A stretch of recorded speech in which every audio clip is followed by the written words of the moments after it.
د ډیورن په اړه تازه او نوی خبر د افغان نیوز قدرمن لیدونکو ستړي مشي پر جزئیات هم دلته وګورئ. پکتیا کې د ډیورن فرضي کرښې دواړو غاړو قومي مشرانو ګډه جرګه وکړه. په پکتیا کې سیمه ییزې سرچینې وایي پر ډیورن فرضي کرښه د نښتو مخنیوي په هدف دواړو غاړو قومي مشرانو ګډه جرګه کړې ده.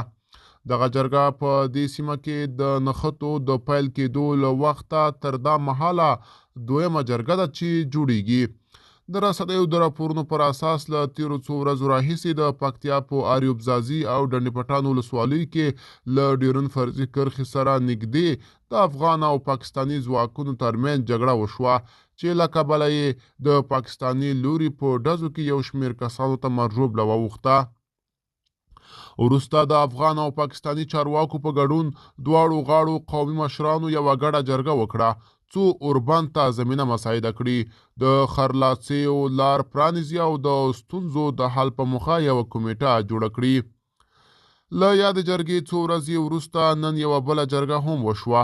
د دې جرګې یو غړی محمد انور صدیقي ویلي چې پرون پنجشنبې د غبرګولي دریمه د فرضي کرښې د ګویي دروازې کې د کرښې دواړو لورو د قومي مشرانو جرګه وکړه.